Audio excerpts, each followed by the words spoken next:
Okay, I'll tell you in a minute why I played that song. It's about a guy who loves his dad a lot. Now, let's go a few decades back, 80s and 90s. When we were growing up, money mattered. And when we have to make a choice of career, there were three things. Number one, how much money is there in that career, right? Number two, the longevity. So good government jobs were up there for grab. And number three, and that's where this song comes into play, that, what will make our parents feel proud of us, right? So, Papa Meri Jaan or Mama Meri Jaan, somewhere, so partially our choices were driven by these three factors, right? Those were our dreams to make people happy, make ourselves happy. But today the dreams have changed and it's not about money. Somewhere money does plays a role, but it's not about money. It's about that person per se and about that person's dream. So it's not about money, it's people and their dreams. That's why I say, welcome to Startup Saga. This is your host, Sanjay. Today we'll talk about one topic, the magic behind, the magic of technology, and the unsung heroes who make this magic of technology possible.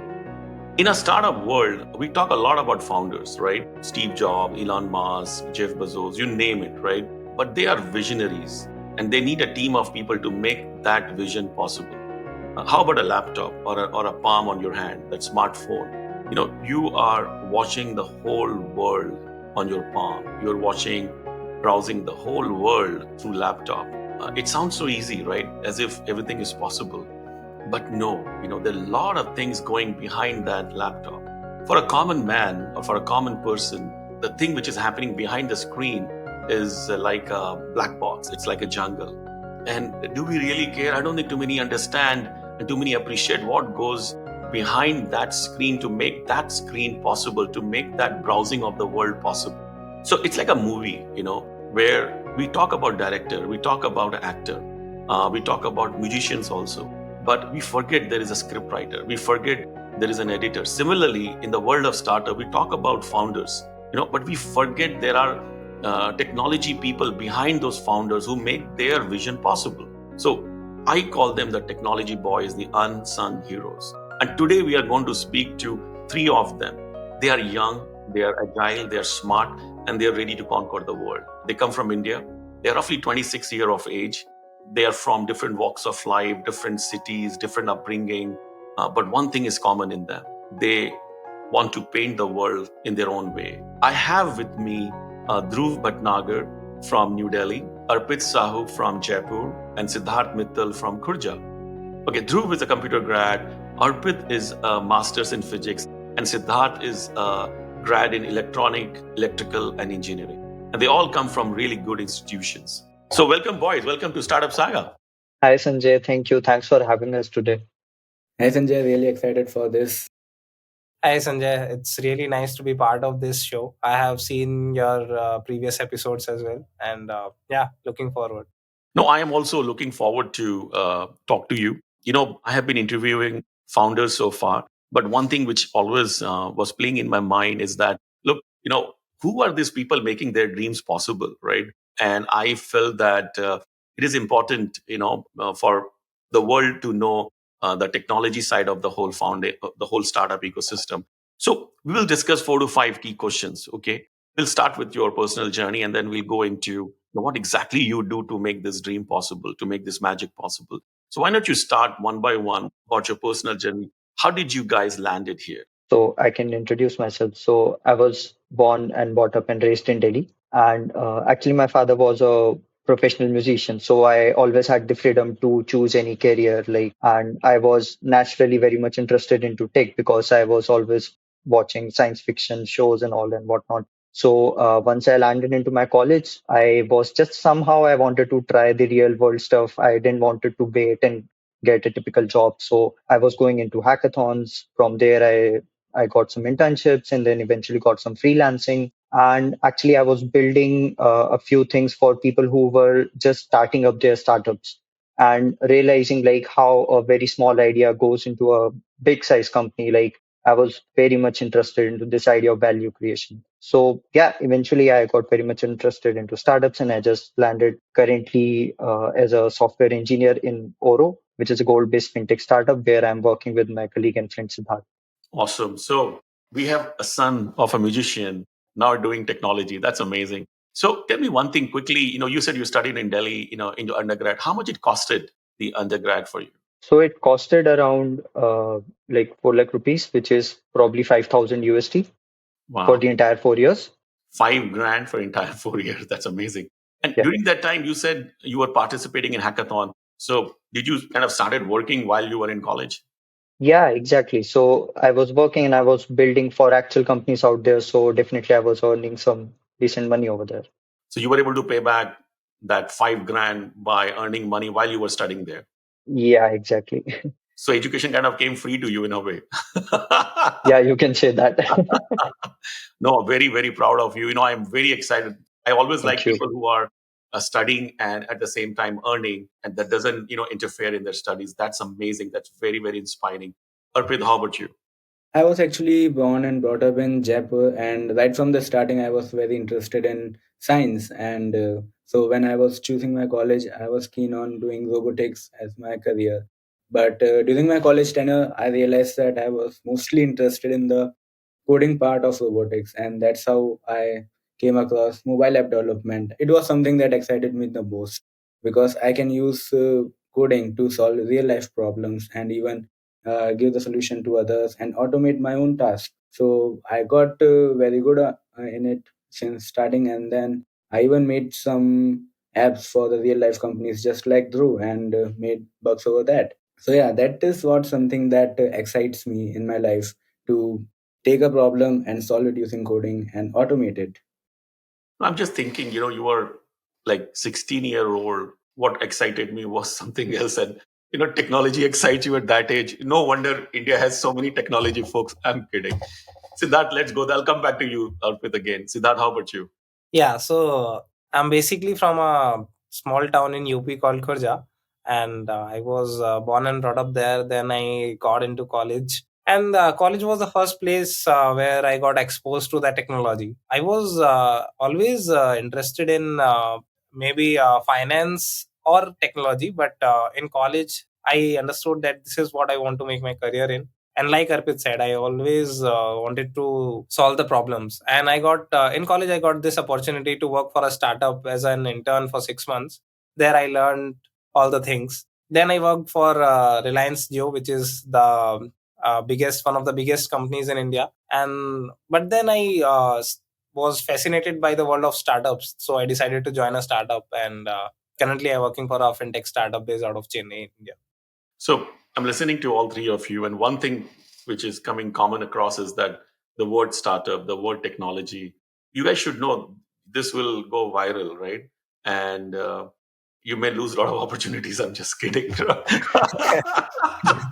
you know, Technology boys are only technology. No, they should like fun at the same time. I like hanging Right. around. I love food. I had no dreams about startup technology, money, nothing. I was like a free bird. But anyhow, no, I mean, what it tells me is that the ecosystem in, say, India or many other countries, it's just kind of promoting this idea of technology. It's kind of promoting the idea of startup. Like at a very young age, you are getting exposed to something which is full of opportunities, right? And that's why we see in India so many startups are coming up. Maybe that is the reason. No, thank you for the introduction. Let's get into a little bit more into detail about it, right? So let's talk about for to keep it very simple. We have these Google, Netflix, we have these technologies, right? And we think it's magic, right? It's on the screen, it's on the palm. Can you tell for our viewers what goes behind this magic? Like what kind of technology you guys are using? And I know this can be a very deep, large conversation, and we can bring in some real big experienced expert. But I want to hear from young guns, young generation. What is your point of view and what's going on behind this? What's making this technology possible? So, Sanjay, I would like to give you a very simple analogy to this. So, you can consider it, everything has three aspects to it, especially in for a product, I would say, in technology. One, there is the front end that you see Let's on say your Netflix browser. is a product. So Okay. say Netflix is a product, right? Say Netflix is a product or Google is a product, and you are saying there are three angle to that product, right? Okay, carry on. So one is the front end that you see in browser. So when you Correct. type in Google Chrome Netflix.com, and the screen shows up. Correct. That's what we are calling the front end. Then there is Front the end. back end, which actually has bringing the data from some server to the front end. So, which is actually making it possible for your browser to show that movie or the show on your screen. And there is third thing, which is mobile app. There is a mobile app to Netflix as well, where you can just go and watch the movies. Then there is a database. There is a lot of data that we have. Of course. Let's say for Netflix, that data is movies, users information that are logging in. So we have different technologies available to code the front end and to code the back end. So for example, the front end, the most famous technology that is available is JavaScript, and there are different libraries available to it, which is with dependent on the use case of the product basically. And the same for backend. For backend technologies, we have the most famous ones are again Node.js, Python, Java. By JS means I mean JavaScript, and we have C++.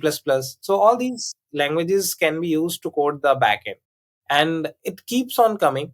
We have different libraries coming on every day. We have to keep updated with the latest trends and technologies, and these are all functionality specific, not the industry specific technologies that I'm telling you. So there are so for a particular function to be performed, and that depends on the scale as well. What is the scale of your application? So all these factors basically affect which technology we are going to use for it. And then we have database choices. We have different databases, sort of databases available, like tabular database as in MySQL, PostgreSQL, then Oracle DB, MongoDB. So that all these technologies depend on the use case.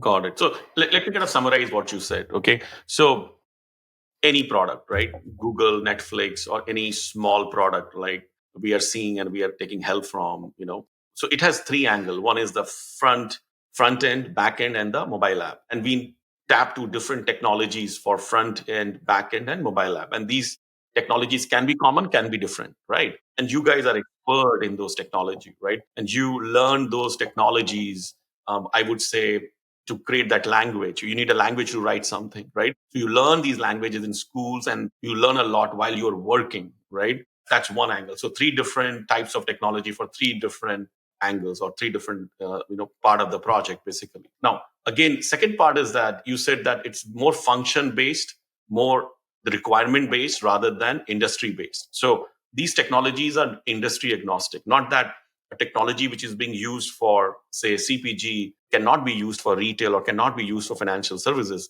This technology can be used across the sector, right? But I'm hoping there is an exception to this rule also, that there are certain technologies which are specifically made for a particular sector. But by and large, you are learning a common language, a common platform, a common, technology which you can implement in various industries. So am I right? Am I going right with what you said? Yes, yes, that makes sense. Also, I would like to add to my last point that there are various other components also involved in a system, like message queue, caching service. There are n number of other components. I'm just giving you a simplify. These three are the basic components that has to be there for some product. Got it. And then another angle you said was database, where all the information like related to user ID, trillions and jillions of information are stored in database, and that's where the database technology itself is so complicated, right? And Yes, so yes, big that big companies are trying to manage that, and it's a business by itself, basically, right? So definitely. database is another piece to the whole process, basically. So front end is more, because you're interacting, the user is interacting directly with the screen. So user experience is very, very important, right? And back end is more about, how to optimize the whole, technology to make that data bring for that front end experience, basically. So, and mobile apps are a bit like how is that different from both front end and back end? Well, if we look at it in a technological perspective, mobile app is not very different from the front end technologies. It is just how we place it and how what role it plays in a user's mobile phone. Now, let's make it a little bit more simple. From a startup perspective, if I have an idea, right, I'm a visionary, I see a problem, I want to solve that problem. Now, to solve that problem, of course, I'll form a company, there are valuation, et cetera, et cetera. But I need a group of engineers, technology boys to make that happen, correct? So I should be reaching out to them, right? So let's start. How one reaches out to these engineers? Dhruv, how about you? Why don't you start? Sure. So basically, there are a lot of platforms where people who know how to code register themselves and they are expecting to do freelancing. So there are platforms like Upwork, there is Freelancer, and there are many more platforms, but these two are the major ones. So you can just go over there, you can create your profile, you can post your requirements. Based on the similar requirements, you can quote an estimate, and then you can negotiate with different developers. You can look at the profiles. So let's say if you want to build an e-commerce website and some developer has already built one, so definitely you can trust him, right? And also these platforms have some kind of rating system. So like for example, if I'm working for you and you like my work, then you can give me a rating out of 5. So definitely, like for example, when I'm applying for the next freelancing gig, someone will choose me because I have a higher rating as compared to others. So yeah, these platforms sounds a good start. And apart from that, you can also sponsor hackathons, and you can. So actually, there are many tech meetups also in at least in major cities like Delhi, Bangalore, Pune, and you can just go over there and you can find tech people. But apart from that, I even got work from my own campus alumni network, because there are many founders there and they keep coming with great ideas. But they also need a solution for that, and they need the solution fast. And being a alumni of the same college, I get a edge over it. Alumni network. What else? Siddharth, anything else you want to add? How to find the right talent?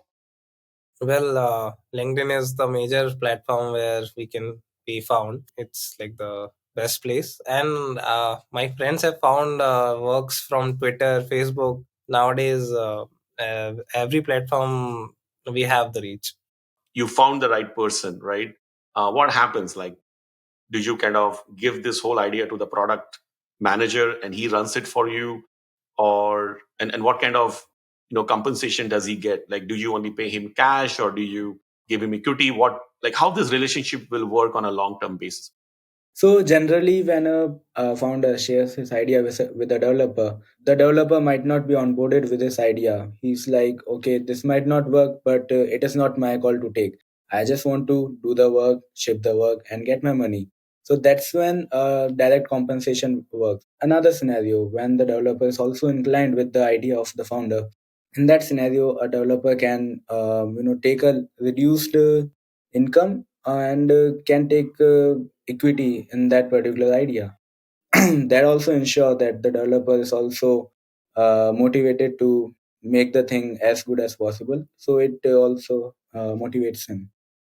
Yeah, I think it should be the combination of both. And definitely, I agree with Arpit, what Arpit just said.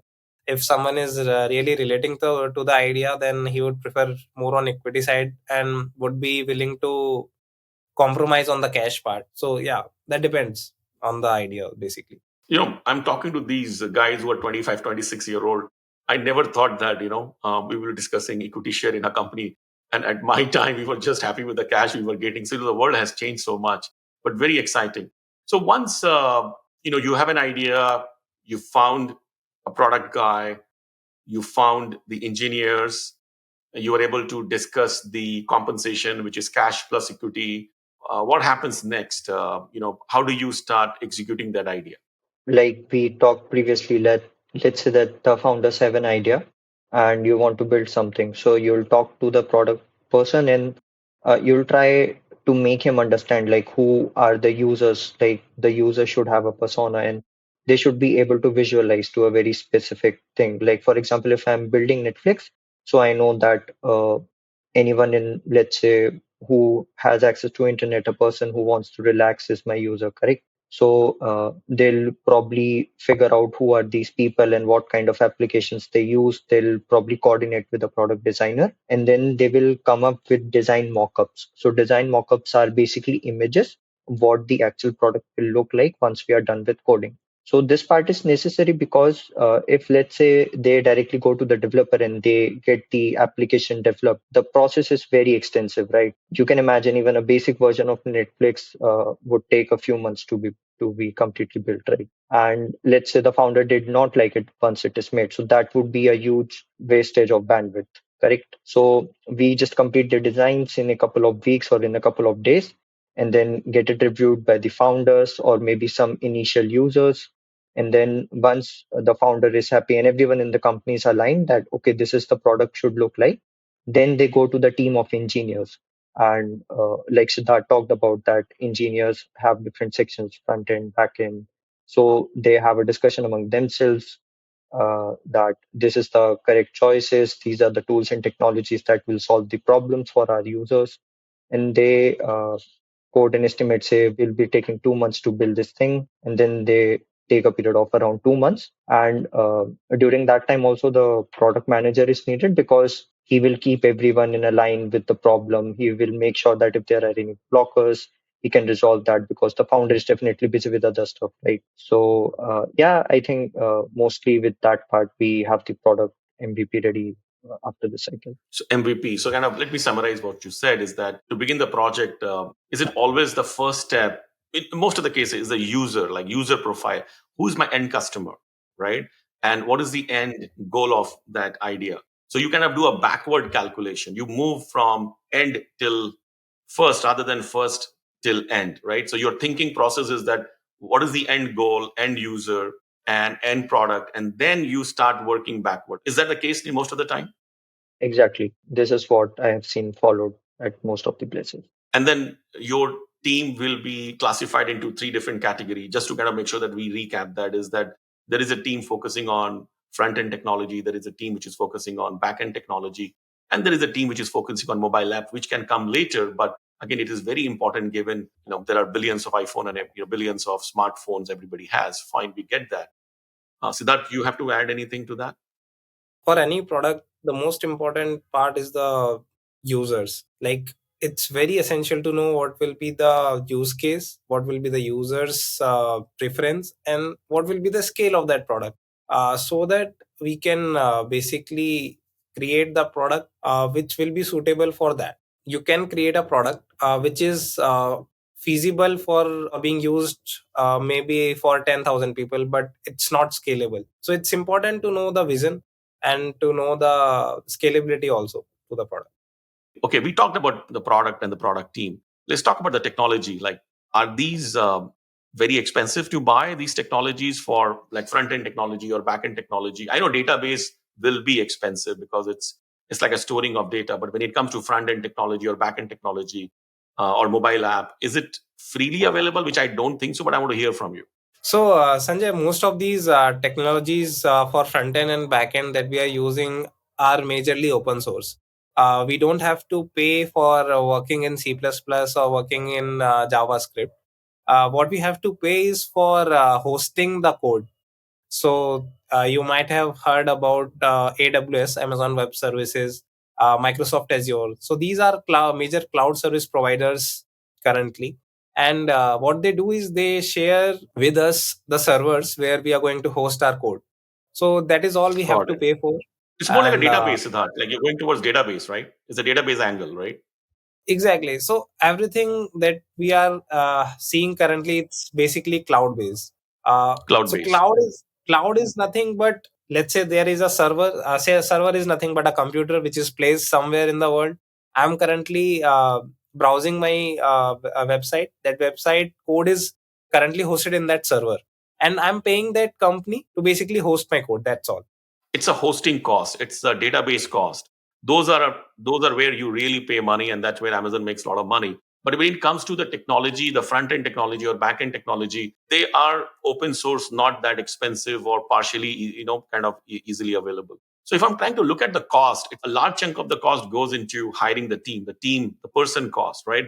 We learned about an idea, we learned about finding a team, the technology. My question to all three of you is that, is it this what you would have done if not technology as a career? Like, you would have chosen any other career path, or this is what you always dreamt of? At least I would have stayed in tech. Like, if not a software engineer, then maybe I would have been a product guy. But yeah, definitely somewhere around in tech And only. technology. Okay, Arpit, you quickly. Yeah. Yeah, for me, I would have been maybe a science teacher because I was Science very teacher. interested in Nice. science. Yeah. Siddharth, finance guy. Might be, or otherwise I would have gone in bureaucracy. Bureaucracy. Oh, IAS. I think you were trying for it. Yeah, Wow, maybe. amazing, amazing. So before we wrap up, let's have a quick bite on the next 5 years. What do you guys think? You want to be in a job, own startup? Dhruv, job, or you will start your own startup? So currently, as I'm working in a startup, I would like that to grow first before I try something of my own. Okay, you will stay where you are. Arpit, Yeah, I'll be having bite of both worlds. I'll be working in a job while as well trying to make my venture big. how about you, Siddharth? Well, I'm currently learning a lot, and I feel that I still need to learn a lot. And yeah, that's it. Thank you, guys. Thanks for your time. I learned a lot during our conversation. It is just the start of the conversation, right? Because there's so much to talk about. There's so many technologies around it, and I'm sure I will have a lot more people in my show who will further, expand on this topic. But it's a good start where we are kind of learning, what goes on, behind this whole idea and the screen which we see. So thanks again for your time. I really appreciate, and I wish you best of luck for the future. And one advice, enjoy also, other than just technology. But, I'm so proud of all three of you that you are so focused in your career and making yourself, making your parents proud of all three of you. So, again, best of luck. Thank you so much. Thank you, Sanjay, for giving us this opportunity. And I got to learn a lot from my colleagues Dhruv and Siddharth. So yeah, it was a fun experience. And same here, Sanjay. Like I'm really, it feels really good that someone is showing the engineering side of startups as well. So really thanks for this. Yeah, same. I'm really glad to be part of this show, and it's definitely because of mentors like you where we are doing what we are doing currently. So thanks for all the support. No, thank you. It's a pleasure. The magic behind the technology boys and the unsung heroes making this magic possible through the technology. Thank you once again. We'll see you in the next episode. Thanks again. Bye.